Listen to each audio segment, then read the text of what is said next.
Buenas noches. López Obrador se mete al corazón de la tierra, Mazahua, una de las regiones más priistas del Estado de México y de México. Y ante los gritos de fuera Peña, promete. No quiero ya hablar mal del presidente Peña porque no soy hipócrita. Saben ustedes que ahora ya se volvió deporte nacional atacar a Peña. Y de ahí se fue al mismísimo Tlacomulco y lo despidieron así.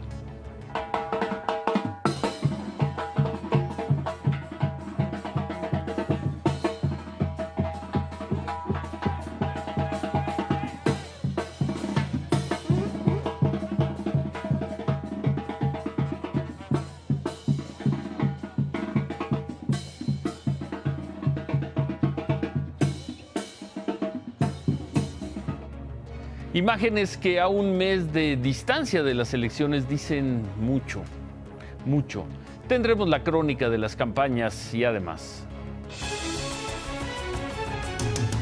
El presidente Peña Nieto repite que las cosas no están tan mal en México. Yo al final de cuentas creo que hay que darle justa dimensión a lo que sí tenemos, porque luego nos autoflagelamos. La Fiscalía de Veracruz le pide a la Interpol que detenga en el extranjero a Karime Macías, la esposa de Javier Duarte. La Marina niega que en el operativo para detener al líder de las autodefensas michoacanas, conocido como el Abuelo, haya habido uso excesivo de la fuerza y violación de derechos humanos. La selección de finales de mayo no hace soñar a nadie.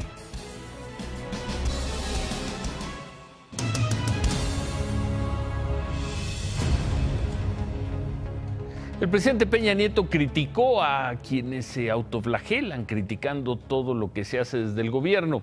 Al mediodía, ante productores agropecuarios, el presidente descartó que México vive una situación crítica y aseguró que las reformas impulsadas en su gobierno van a garantizar la estabilidad económica para los próximos años. Hace un momento, nuestro amigo Elías nos decía, la situación está crítica y no tan crítica. Pues es cierto. Primero, no está tan crítica. Cuando hablan de que tenemos crisis económica, bueno, pues entonces, pues sí, una crisis donde estamos creciendo económicamente, donde hay mayor generación de empleo, la cifra histórica de empleo. Yo al final de cuentas creo que hay que darle justa dimensión a lo que sí tenemos, porque luego nos autoflagelamos, nos afrontamos y decimos que estamos mal y el escenario crítico. Cuando ponemos en contexto las cosas, México sin duda es un país que sí está en un proceso de transformación, pero que además se ha convertido ya en una potencia agroalimentaria. Bueno, el presidente Peña Nieto. Y en otras cosas, la Agencia de Investigación Criminal de la PGR le pide a la Interpol la ficha roja para localizar a la señora Karime Macías, la esposa del exgobernador de Veracruz, Javier Duarte. Ayer la Fiscalía de Veracruz hizo esta solicitud e informó que hay una orden de aprehensión contra Karime Macías por supuesto fraude contra el patrimonio del gobierno de Veracruz por más de 112 millones de pesos. Imagen Noticias habló hoy con el abogado de Karime y esto fue lo poco que nos dijo sobre estos hechos. Ahorita está medio detenido todo. Vamos a presentar en breve el amparo contra la orden de aprehensión. No tendría más que decir hasta no conocer esa orden. Yo me comprometo contigo que en cuanto como consecuencia del amparo conozca la orden de aprehensión, hago contacto con ustedes para comentarles de qué se trata y qué es lo que opinamos al respecto. Nada por lo pronto. Isabel Miranda de Gualas, presidenta de Alto al Secuestro, denunció recibir amenazas luego de que manifestó su apoyo a las víctimas y abusos de la policía comunitaria de Olinalá cuando estaba comandada por Nestora Salgado, hoy candidata de Morena al Senado. Señores, hace 2 días yo recibí esta amenaza, más bien el día 24 de mayo, en donde me dicen que me van a partir la madre. Eso es lo que yo he vivido constantemente, además de 2 atentados que he sufrido y de los cuales sí dejé constancia. No nada más salí a decirlo públicamente. Dijo Isabel Miranda que no la van a detener. Y quien comenzó la semana hablando sobre Nestora Salgado fue José Antonio Meade, el candidato del PRI. En Querétaro aseguró que las candidaturas de Nestora Salgado y de Napoleón Gómez Urrutia, el líder de los mineros, son ejemplo de la amnistía a criminales que propone López Obrador. Ya en estos días no habla como candidato, habla como abogados de gente a la que se le ha imputado participar en secuestros, de gente a la que se le ha condenado por robarle dinero a sus trabajadores, de gente que es violenta en las calles. Se está haciendo acompañar de delincuentes y de violentos. Nada peor para nuestra seguridad. Por eso va a volver a perder.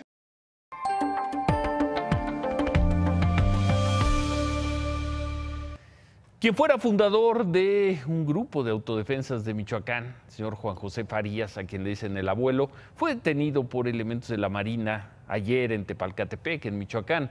La Marina informó que en el operativo no hubo uso excesivo de la fuerza ni violación de los derechos humanos del abuelo.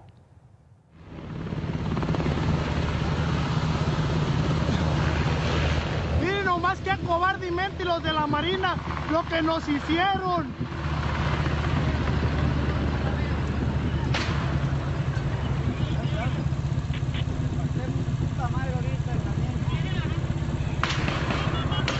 Miren, nos están tirando a todos. Nos están tirando.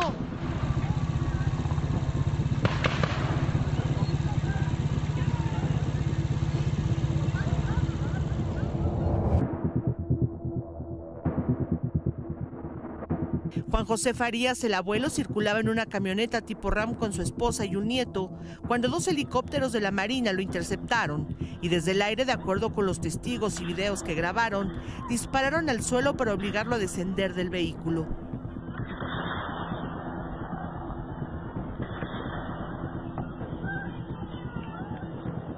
De inmediato, pobladores que se encontraban en la zona corrieron para intentar evitar la detención. Miren, nos están tirando a todos. Nos están tirando. Pero ya era demasiado tarde. Los marinos habían culminado con éxito la detención y extracción de su objetivo en tan solo unos minutos.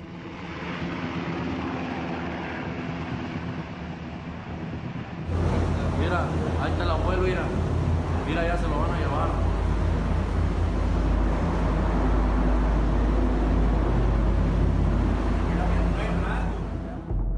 En el lugar de la aprehensión quedó la camioneta de Juan José Farías incendiándose, presuntamente por los disparos de los marinos, pero también su esposa y su nieto. Tranquilos, señores, tranquilos, nomás tapen las salidas, aquí nadie sale. De ahí el apoyo de su población, que minutos después de su detención retuvo entre 15 y 30 militares que circulaban por la zona. Su idea era intercambiarlos por el abuelo. No somos delincuentes y la prueba está aquí, que les estamos entregando al personal militar sano y salvo. Casi 5 horas estuvieron retenidos los militares hasta que el jefe de la zona militar de Apatzingán y el secretario de Seguridad Pública de Michoacán negociaron su liberación. Todas las acciones fueron grabadas por los propios pobladores. Entonces estos disparos no fueron al aire, esos disparos fueron directos a la camioneta. Los disparos que ustedes ven en el video son estos y no son al aire. Juan José Farías es considerado por el gobierno federal un integrante del cártel Jalisco Nueva Generación. En 2009 fue detenido, se le relacionaba con aquel señor Shenli Llegón, que tenía mucho dinero en efectivo guardado, pero bueno, salió libre porque no se le pudo probar el nexo criminal. Sobrevivió a un atentado hace 2 años, ahí mismo en Tepalcatepec, y en julio se libró de ser detenido por militares cuando un grupo de pobladores impidió que se lo llevaran tras un operativo. Fuentes de seguridad federales confirmaron que Juan José Farías no contaba con una orden de aprehensión, que lo detuvieron en flagrancia porque traía un arma R-15 Además traía otra pistola y droga al momento en que le pidieron que se detuviera. Ayer también se informó que fue detenida Rosalinda González Valencia, la esposa del líder del cártel Jalisco Nueva Generación, Nemesio Ceguera, quien le dicen el Mencho. La detuvieron en Zapopan, en Jalisco, afuera de una tienda. Este video que vemos es del momento en que la detienen y le leen la orden de aprehensión en su contra por supuesto lavado de dinero. Está presa en el penal federal de Coatlán, en Morelos, y hoy un juez federal le concedió una suspensión para que no esté incomunicada y pueda ver a su abogado.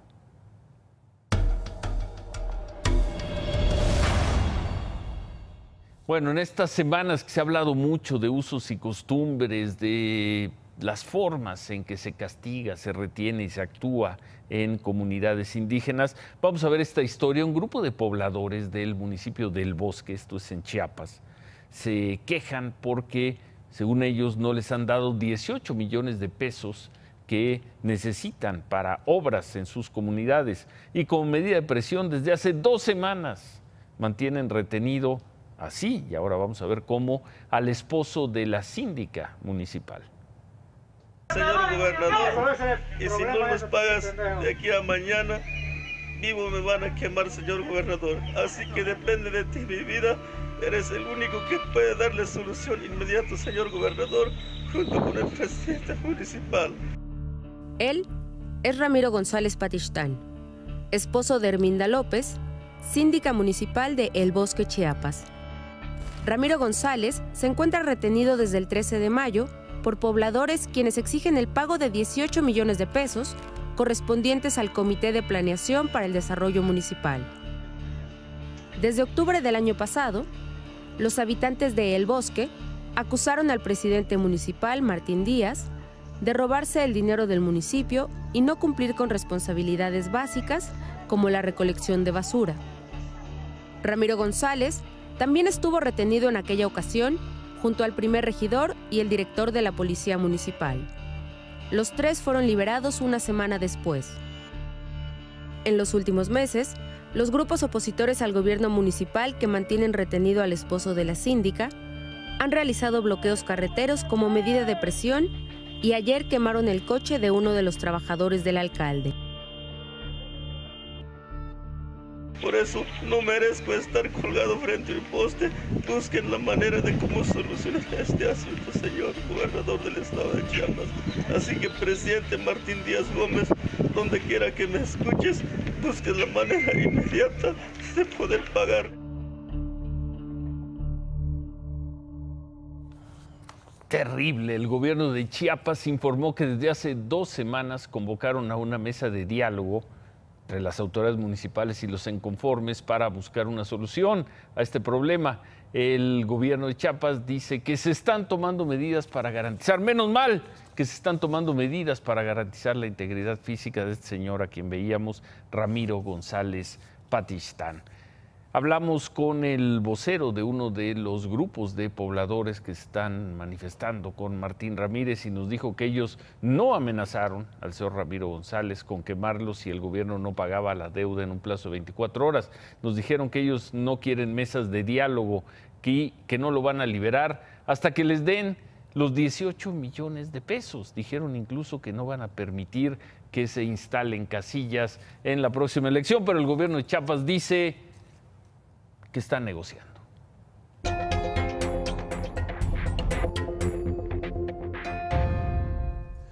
Paula Virrueta habló con Rainer Hagenbusch, el hermano de Holger, el ciclista alemán, quien fue encontrado muerto el 4 de mayo en la carretera San Cristóbal-Ocosingo, en Chiapas. Un caso del que primero la autoridad dijo que había muerto por un accidente y luego corrigió. Dijo que se había tratado de un homicidio. Rainer le contó a Paola cómo van las investigaciones sobre el asesinato de su hermano.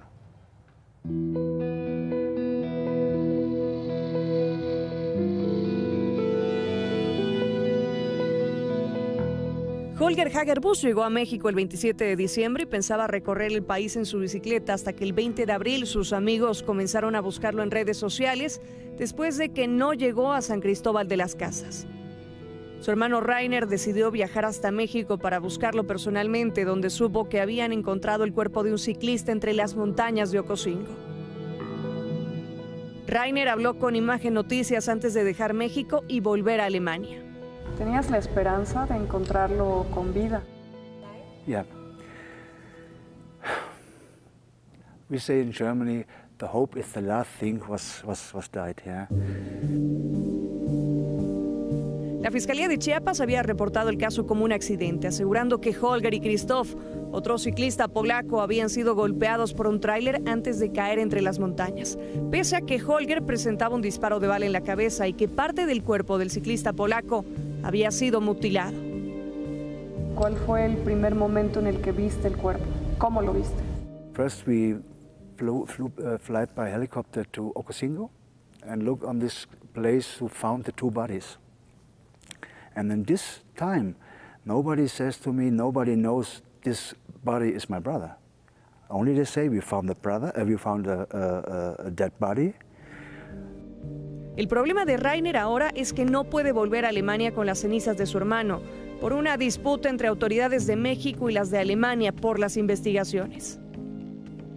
The fiscal says, okay, here's your brother, you can burn the body here in the crematorium, take the urn and bring to your mom. After then, one day later, on Friday morning, the embassy called me and say, no, the body is not free. Germany government or German fiscal says, we don't trust the fiscal in Mexico. We make a new case in Germany. Rainer agradeció la solidaridad de los mexicanos y dijo que espera que las investigaciones de casos parecidos al de Holger acaben con una pena para los responsables. Holger is not dead for us. I think he's cycling in the heaven or so. Holger is, in our heart, is Holger alive. Ah, I make a tattoo. That's nice. Really? Yeah. Everybody knows the picture in Facebook when my brothers stay on the bicycle and I make the tattoo for my brother. He's on my side.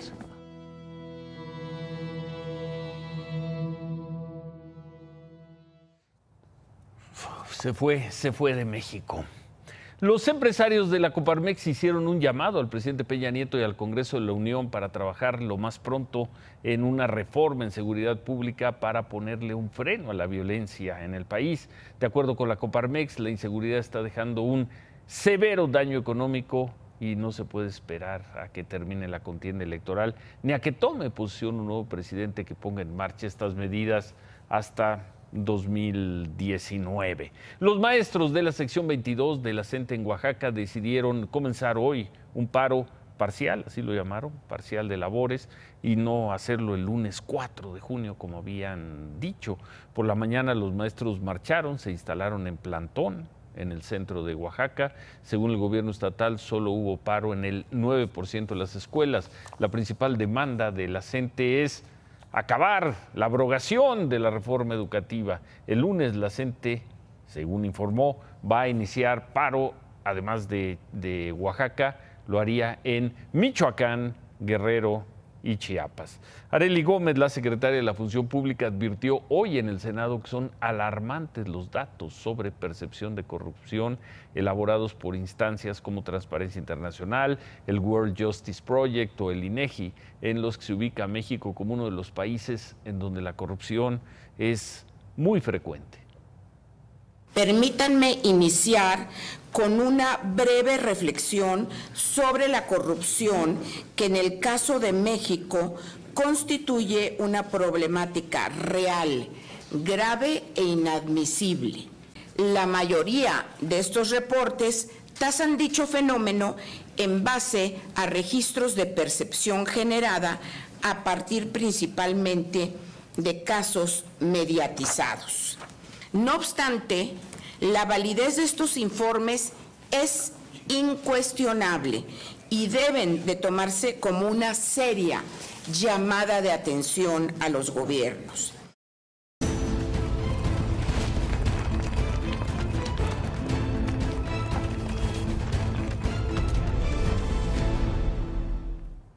Veíamos al inicio del programa a Andrés Manuel López Obrador en San Felipe el Progreso y luego en Atlacomulco, en el Estado de México. Pues el corazón, un lugar priista, históricamente priista. Ivonne, buenas noches, estuviste ahí en Atlacomulco. ¿Qué más nos cuentas, Ivonne? Ciro, buenas noches. En la llamada cuna del priismo mexiquense, Andrés Manuel López Obrador celebró esta noche su ventaja en las encuestas. Aprovechó López Obrador de defender su estado de salud. ¿Qué les digo a ustedes? Pues no estoy enfermo, estoy al 100.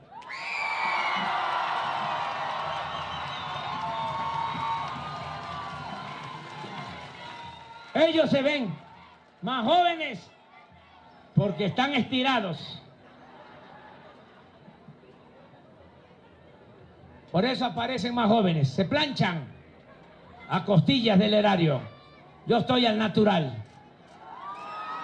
En esta explanada, la explanada Atlacomulco, ahora vacía, hubo lleno total, unos 8,000 asistentes, ambiente de fiesta, batucada, bandas, mariachi, ánimos desbordados, particularmente al despedirse del candidato de Morena.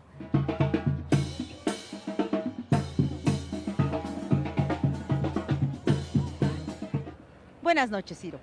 Gracias. Bueno, gracias, Ivonne. Nueva Alianza publicó en sus redes sociales un video que forma parte de la miniserie llamada La decisión de Betty. Van hasta hoy 2 capítulos. En el primero se criticó a Ricardo Anaya y en el segundo, pues ya saben a quién. Papá, mamá, les presento a Andrés. Y quiero decirles que quiero vivir con él 6 años. Después de tanto insistir, ya le toca. ¿Cómo que ya le toca? A ver, ¿y tú ya lo pensaste bien? No, pero creo que lo nuestro puede funcionar. Ricardo Anaya estuvo en Coacalco, en el Estado de México, donde habló de ponerle un freno a la violencia. Por la mañana, en un foro de jóvenes emprendedores, Anaya dijo que la pobreza y la desigualdad se debe a gobiernos ineficaces y corruptos. Ahí rechazó que los empresarios estén presionando a sus empleados para no votar por López Obrador. Más bien lo que creo es que López Obrador está paranoico, que está apanicado y que desde ahora ya está empezando a poner pretextos para su tercera derrota, como ya ocurrieron otras 2. Además, entonces yo lo invitaría, yo lo invitaría a que se serene, que se ponga a trabajar y que si tiene pruebas las presente. En Twitter, Ricardo Anaya escribió: a mí no me cuentan que una mujer es la primera en levantarse y la última en irse a dormir. Yo lo vi siempre con mi mamá. Crecí en una familia donde la igualdad siempre ha sido la norma, por eso un México justo con las mujeres es mi prioridad. Y poco después de ese tuit, también por la vía del tuit, el expresidente Felipe Calderón le escribió: por eso abusaste de tu poder para cancelar la democracia interna del PAN y violentar los derechos políticos de una mujer que era la candidata más viable en el PAN y en el país. Esto, desde luego, en referencia a su esposa Margarita Zavala. Calderón finalizó su comentario con un: pregúntale también a tu mamá si eso estuvo bien. El INE sancionó al Bronco por haber triangulado, según estos recursos, usar empresas fantasmas y utilizar a servidores públicos para recabar las firmas para su candidatura independiente. El INE le puso una multa de 739,000 pesos e informó que estas irregularidades, las ha comunicado ya a la PGR, a la Fiscalía de Delitos Electorales, al SAT y a la Contraloría de Nuevo León para que sean investigadas. El Bronco, pues el Bronco en lo suyo, el Bronco haciendo chistes. Yo dije que soy un enemigo del asistencialismo y eso que vengo de la pobreza. La pobreza está en la mente de las personas. ¿Usted eliminaría los programas asistencialistas? Más que eso, quitaría la Secretaría de Desarrollo Social. Todos esos son puros huevones. La desaparecería. Totalmente. ¿Qué más tenemos, Paola?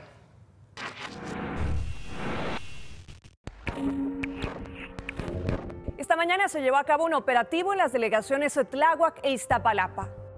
¿Cuál es su emergencia? Se acaban de robar un niño. ¿Qué delegaciones? Delegación Tláhuac. Se llevaron a la señora en una camioneta color vino. ¿Cuántas personas bajaron de la camioneta? Dos. Se llevaron tanto a la niña como a la señora. Después de recibir esta llamada, elementos de la Secretaría de Seguridad Pública capitalina se trasladaron a la avenida Camino a las Minas en Tláhuac para dar con un grupo de hombres que huían a bordo de una camioneta con 2 mujeres que habían secuestrado minutos antes, una de ellas menor de edad. La persecución llegó hasta Iztapalapa, donde los hombres entraron a un deshuesadero y trataron de huir a pie. Sin embargo, gracias al seguimiento de las cámaras de seguridad de la ciudad, los policías pudieron detener a 4 hombres y liberar a las víctimas. Los presuntos responsables fueron trasladados a la agencia del Ministerio Público.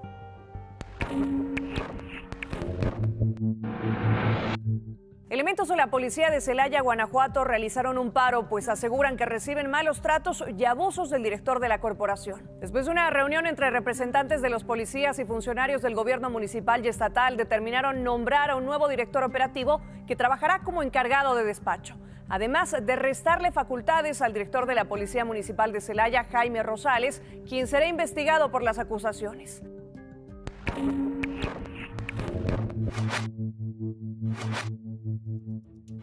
Cuatro trabajadores quedaron colgando de 2 andamios en Paseo de la Reforma y tuvieron que ser rescatados por bomberos.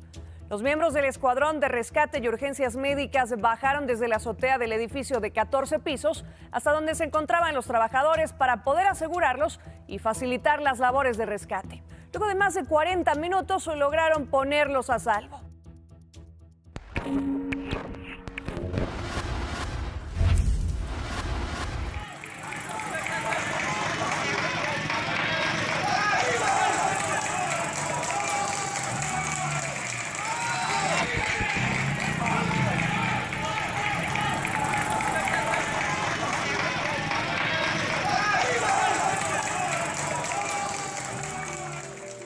El joven inmigrante de Mali que vive en Francia y que rescató a un niño que estaba colgando de un balcón será ciudadano francés si el Cuerpo de Bomberos de París le ofreció un trabajo. Este fue el premio por su heroísmo cuando trepó un edificio en segundos mientras el niño estaba por caer. Todo esto mientras la gente que estaba alrededor se encontraba aplaudiendo. Fue recibido por el presidente Emmanuel Macron, donde le entregó un certificado y una medalla de oro.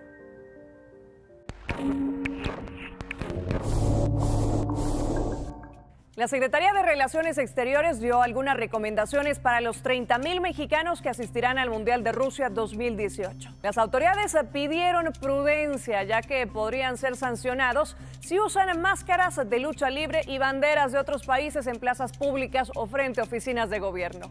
Se recomienda evitar demostraciones de afecto entre personas del mismo sexo. Durante los partidos se pide no insultar a los jugadores ni decir groserías. Permiso, Ciro. Bueno, gracias, Paola. El presidente de la República, Enrique Peña Nieto, hoy retomó uno de los temas que le he estado insistiendo. La economía mexicana no está, absolutamente no está en una crisis. De hecho, desde que tenemos registro, se está viviendo el periodo más largo de expansión en la economía mexicana. Si usted me dice, la economía mexicana está en crisis, se equivoca. Si usted me dice, hay un problema de empleo, se equivoca. Si usted dice todos esos datos, se está equivocando. Total y rotundamente equivocado. Tenemos una economía que está viviendo un largo periodo de prosperidad. 2009 fue la última vez que la economía mexicana tuvo una caída. Hoy estamos viendo los datos de empleo. Desde que hay registro en la historia del Seguro Social, nunca habíamos tenido un mejor cuatrimestre como este. Hace 10 años que no se generaban tantos empleos para un mes de abril. Y lo que estamos viendo son 2 visiones totalmente diferentes. Una, échame la cámara, una son los hechos. Una son los hechos concretos de la economía. Una economía que crece, que avanza, que está generando empleos, que los que más han crecido entre los afiliados al Seguro Social son los que ganan entre 6 y 8 salarios mínimos, mientras se han reducido los que ganan el salario mínimo. Y otra es la posición política, el yo creo, yo me imagino, yo sé, yo siento, yo sospecho. Tenemos que hacer buen análisis económico. Muy bien, remátala, David. Y una de las maneras de hacerlo es no estar viendo señales de humo donde no hay. La economía hoy no tuvo ningún impacto, ni por el Tratado de Libre Comercio, ni por las elecciones. Hoy fue un día de pocas operaciones. Hacemos una pausa y al regresar a ver qué nos dice Javier Alarcón de la selección a 2 semanas, más de 2 semanas de jugar contra Alemania en el Mundial. Y van a ir los candidatos presidenciales a la Ibero. Van a aceptar la invitación que les hicieron los estudiantes de la Ibero. Volvemos con eso.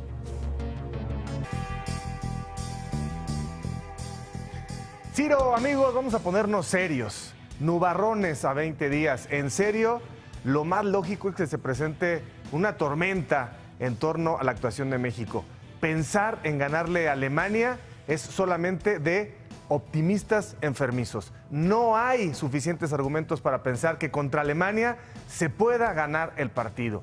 Y estamos lejos de poder presentar calidad para empatar ese juego. Lo demás puede ser manejable. Veamos qué pasó esta noche. 80,000 personas, la gallina de los huevos de oro sigue poniendo.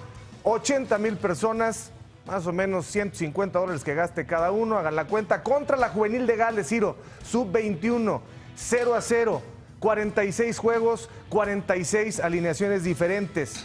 Falta autocrítica, el técnico, imagínate, termina diciendo, jugamos bien, nos exigieron en el juego aéreo, no hay consistencia, no hay un estilo, no hay certezas en el ataque, hay debilidades defensivas, hay lesionados, jugadores importantes como Reyes y Guardado que no están a la mano del técnico. Todavía la lista la tienes que comprimir y quedan 2 partidos. El próximo sábado aquí en el Estadio Azteca, en la despedida contra Escocia, y el 9 en Copenhague contra Dinamarca. Y luego, Dios nos ampare, o el Chucky, porque esto está a 20 días de empezar. La situación es preocupante. Lo bueno, Ciro... Es preocupante, nada más preocupante. Va a ser un desastre eso, Javier. Preocupante y se puede convertir en alarmante. Lo único bueno, y lo digo desde luego en tono de broma, es que Alemania no tiene ni idea de cómo jugamos los mexicanos. Es increíble que no tengamos una estructura, no tengamos una asociación realmente, que eso se requiere en el fútbol. Bueno, se supone que Alanis va a dejar su sitio porque además tiene que cortar a 5 jugadores. También Jürgen Damm dejaría su lugar. Vean esto que preguntamos en Twitter, Ciro. Llevamos 7,000 votos más o menos en la mañana. Preguntamos, ¿a dónde va a llegar la selección mexicana en Twitter? Y bueno, pues un grueso de la población que está votando, el 43%, ahí no se ve, ¿verdad? Pero el 43% nos ha respondido que México se queda solamente en la fase de grupos. Cuarto partido el 25%, quinto partido el 15% y más adelante semis, final, incluso campeón o subcampeón el 17%. No, bueno. 42% de la gente que está votando piensa que México se queda en la fase de grupos. Tú entre ellos. Yo creo, Ciro, que se puede lograr la clasificación en función de la diferencia de goles, porque Corea y Suecia son equipos a los que les podemos competir. Pese a este panorama, son equipos con los que se puede competir. Lo único en lo que creo es en la confianza que le tienen al entrenador y en lo cerrado que esté el grupo y en que tienen experiencia. No vamos a ser indignos, pero se perdió el tiempo. No vamos a ser indignos. No, indignos no vamos a ser. Va a ser con Osorio, Ciro, o sin Osorio también. La diferencia tampoco creas que es mucho más. Lo que da coraje es la pérdida de tiempo, porque en realidad no tenemos un equipo y nos distrajimos con el tema de que clasificó caminando la eliminatoria, cosa que se debe hacer siempre, aunque los últimos 2 ciclos terminamos con mucha preocupación. En fin, ¿qué te digo? Y vamos ahora con los residuos de la Champions, porque son cosas serias. Ya sabemos todos que este arquero que le da la vuelta al mundo con sus imágenes de llanto, Loris Karius, pues se convirtió en el villanísimo con este gol increíble que le da Benzema, uno más que se come de Bale. Bueno, pues ha recibido amenazas de muerte. En las redes sociales, la policía en Liverpool toma con toda seriedad el caso. Le han dicho, tus hijos merecen morir de cáncer, espero que toda tu familia muera de cáncer. Luego de estos 2 errores, la policía de Merseyside, Inglaterra, ya investiga los hechos contra el portero alemán. Y por si nos faltara optimismo, mi querido Ciro, tenemos al inolvidable Manolo Negrete pasando al oráculo. En el primer partido México-Alemania van a quedar 1-1 contra Corea. México le va a ganar 2-1 a Corea del Sur. México va a empatar con Suecia 1-1. Está en campaña, está en campaña. El buen Manuel Negrete. Sí. Gracias, Ciro. Gracias. Gracias a Javier. Hacemos una pausa. Los estudiantes de la Ibero, tan importantes que fueron en la elección de hace 6 años, le piden a los candidatos que vayan esta vez, y los candidatos, salvo Ricardo Anaya, pues parece que no tienen muchas ganas de estar con ellos. Volvemos con eso.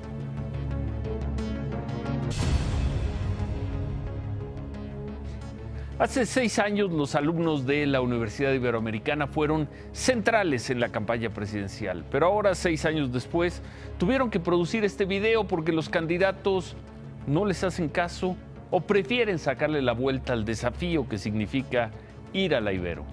Candidatos a la presidencia. No los queremos retar. Queremos dialogar. Hoy somos muchos más de 132. Somos una generación entera que quiere escucharlos y ser escuchada. Millones de jóvenes que queremos debatir. No queremos que se escondan en el baño. Andrés Manuel, queremos hablar de amnistías. Ricardo, dialoguemos sobre el voto útil. José Antonio, queremos platicar de 7 de 7. Sin miedo a la Ibero. Sin miedo a la Ibero. Sin miedo a la Ibero. Los estamos esperando. Queremos dialogar. ¿Quieren dialogar? Ricardo Anaya le respondió hoy que sí va a ir. López Obrador les dijo que él no irá porque tiene muchas cosas que hacer. Y Mid no les ha dicho nada. Increíble, porque parece que tendría todas las de ganar. Simplemente con pisar la Ibero estaría ganando. Si se da un buen diálogo, estaría ganando. Si no se mete al baño, estaría ganando. Pero en fin, no les ha confirmado a los alumnos de la Ibero. Se quedan con qué importa. Gracias. Buenas noches. Ánimo.